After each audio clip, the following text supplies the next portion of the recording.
दोस्तों SCO meeting में जो सबसे बड़ी चर्चा हुई उसे अभी तक मीडिया में रिवील नहीं किया गया था, लेकिन आपको बता दें कि जब एससीओ की मीटिंग चल रही थी उस समय रूस ने पाकिस्तान को पीओके लौटाने की बात कही। लेकिन आप सोच रहे होंगे इस पर पाकिस्तान ने क्या कहा, तो आपको बता दें कि जब रूस ने पाकिस्तान से बोला कि पीओके भारत का हिस्सा है और इसे भारत को जल्द से जल्द लौटा देना चाहिए, तो इस पर पाकिस्तान ने जो बोला दोस्तों वह पूरे भारत का दिल खुश कर देगा। आपको बता दें कि जब एससीओ की मीटिंग हो रही थी उस वक्त 3 बड़े देश रूस, चीन और भारत मौजूद थे और उसमें पाकिस्तान और भी अन्य छोटे छोटे देश मौजूद थे। लेकिन उन सभी देशों के सामने इंटरनेशनल मंच पर पाकिस्तान ने साफ साफ कहा कि वे भारत से दोस्ती बढ़ाने के लिए तो आगे बढ़ ही रहा है, लेकिन भारत मोदी जी के नेतृत्व में किसी भी मुस्लिम देश से दोस्ती करना नहीं चाहता। मतलब कि वह यह कहना चाहता है कि वह भारत से दोस्ती करके पीओके लौटाना चाहता है दोस्तों। लेकिन अब सूत्र यह बताते हैं कि पाकिस्तानी पीएम का यह बस जुबानी स्टेटमेंट उस समय के लिए था, क्योंकि पाकिस्तान हमेशा अपनी जुबान से मुकरता रहा है। लेकिन दोस्तों आपको बता दें कि पाकिस्तान के पीएम ने केवल इतना ही नहीं कहा कि वह दोस्ती करना चाहता है, लेकिन पीओके के बारे में पाकिस्तान भी मानता है कि वह भारत का हिस्सा है। लेकिन केवल चीन के डर के मारे वह यह नहीं बता पाया कि पीओके पर अब कहीं ना कहीं थोड़ा बहुत चीन का ही अधिकार है।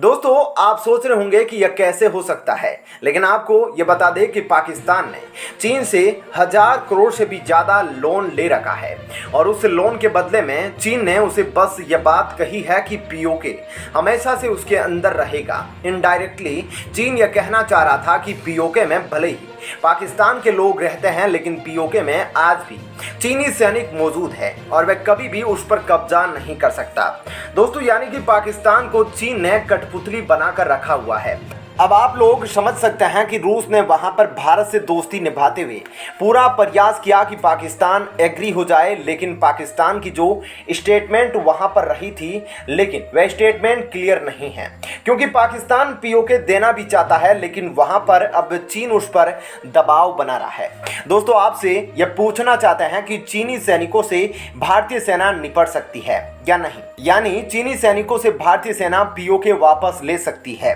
या नहीं। हालांकि हमारी बात माने तो ये 2022 का भारत है, तो 2022 की जो इंडियन आर्मी है वह चीनी सेना के घुटने टिकाने में सक्षम है और भारत से जल्द पीओके वापस ला सकता है। दोस्तों इधर आपको बता दें कि पाकिस्तान में अब हलचल बढ़ गई है। जब एससीओ मीटिंग हुई उसके बावजूद भी कोई भी बड़ा देश, चीन, भारत में से किसी ने भी पाकिस्तान की मदद करने के लिए हाथ आगे नहीं बढ़ाया। इस वजह से पाकिस्तान जो आशा कर रहा था कि बड़े देश उसकी मदद करेंगे, उसे आर्थिक संकट से निपटाने में सहायता करेंगे, लेकिन ये सारी आशाएं उसकी डूब गई और कोई भी किसी भी बड़े देश ने उसकी मदद करने के लिए वहां पर कुछ भी ऐलान नहीं किया। आप समझ सकते हैं इसके लिए पाकिस्तान खुद जिम्मेदार है, क्योंकि वह जिस तरीके की गतिविधियां करता है उस वजह से भारत तो पहले से ही गुस्सा है। लेकिन जो चीन उसका दोस्त माना जाता है वह भी उसकी मदद नहीं कर रहा है, क्योंकि उसे लोन जो दे रखा है और उसे लोन वसूलना भी है, तो इसलिए अब दोस्ती भी नहीं कर रहा है पाकिस्तान से। तो आप समझ सकते हैं कि मामला कितना पेचीदा है और पाकिस्तान किस तरह से डूबता हुआ राष्ट्र बन रहा है। तो दोस्तों इस पूरी खबर के बारे में आपकी अपनी राय हमें कमेंट करके बता सकते हैं और ये वीडियो पसंद आई हो तो इसे लाइक, शेयर, सब्सक्राइब जरूर कीजिएगा।